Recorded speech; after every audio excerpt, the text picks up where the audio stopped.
Perseverance, determination, and a lot of training are required to compete in an ultra run.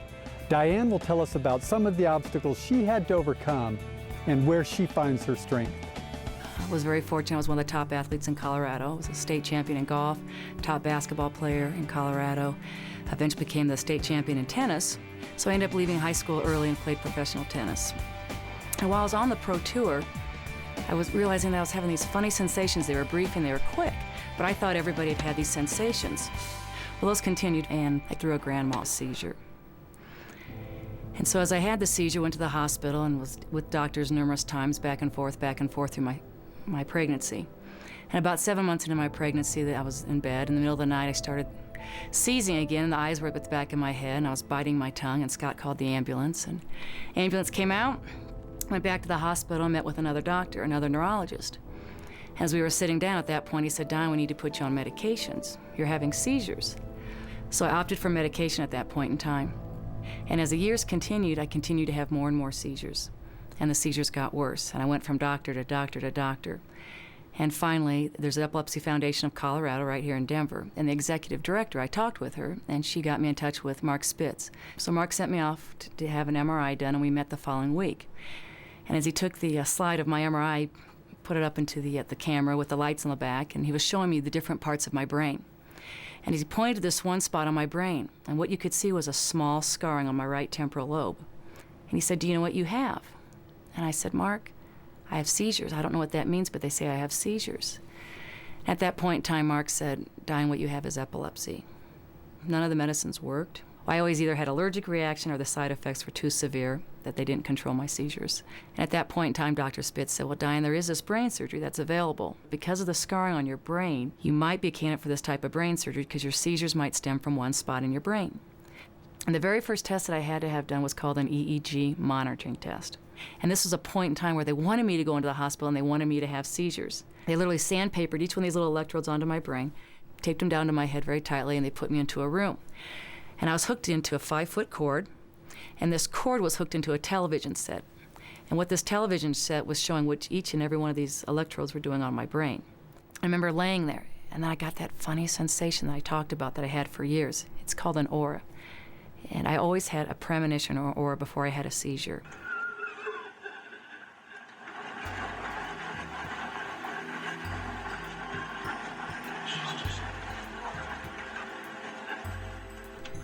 And it was the first time I didn't fight it. And sure enough, a couple minutes later, I came out of this horrendous seizure. And I remember there was blood coming out of the side of my mouth. I had a horrendous headache. I was in this heavy labored breathing, and I was exhausted. I remember Dr. Spitz, he was there at my side when I came to and came around. And I remember him looking at the TV screen and looking at every one of my brain waves that were coming from each of my electrodes. And all of a sudden, Dr. Spitz, he puts his fist up in the air. "Yes, we got it." And he said, "Diane, your seizures come from one area of your brain. They come from that spot on your brain from when you had scarring as an infant." And as he was looking at that film of me seizing, I said, "Dr. Spitz, I need to see what my children and my family saw for years." And he replayed the film, and it showed me having a grand mal seizure. And I remember laying there in bed just thinking, oh my gosh, this is what my children and my family and my friends had to see. Now I understand how they felt the way they did. Well, you know, I had my last seizure the night before my surgery. But because of the brain surgery, I am seizure-free, I am off medicines, I am living this wonderful life, but now I deal with the brain injury. Organizational skills are difficult, time management, my short-term memory's been impaired. I've lost vision from the surgery. I struggle daily with where I need to be, where the kids need to be, what do I need to do.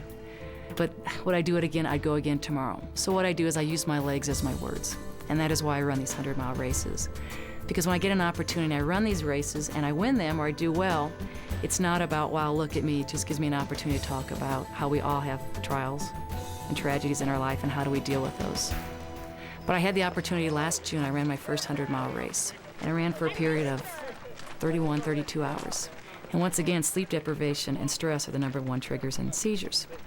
So as I'm running through this race all night, all day, and I remember running to that finish line. I remember going over the line. I didn't have a seizure. I placed. But as I finished that race, the Epilepsy Foundation asked if I would come talk to the kids at Snow Mountain Ranch. We send 10 to 20 kids every year who have severe epilepsy. And what motivates me, whether it being just myself and my children and my family, was as I'm talking to these kids, I was telling them, don't ever let a doctor tell you you can't do something. I said, you can. You might need to do it differently. If you want to swim in the ocean, you take somebody with you.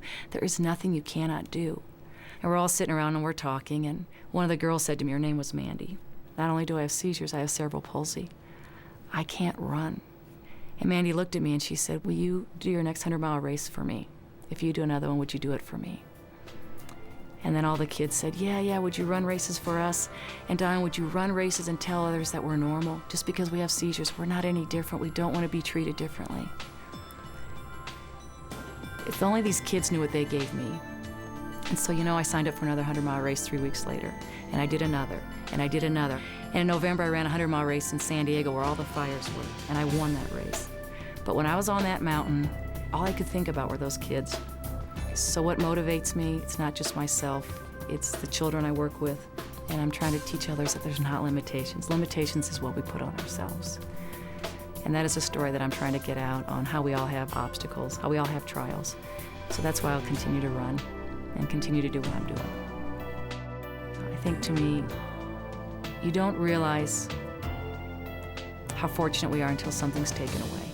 And my health was taken away. And it's every morning I just get up and I say, thank you, Lord. It's a gift. Every day is a gift. And you just learn to appreciate life. And because of what I've been through, I've learned that. I used to take life for granted. I was invincible. I was this great athlete. And now that I've been through my epilepsy, my brain surgery, I've really learned. And what I want to tell people is how important each and every day is. For more information about epilepsy, log on to the Epilepsy Foundation of Colorado's website at www.epilepsycolorado.org.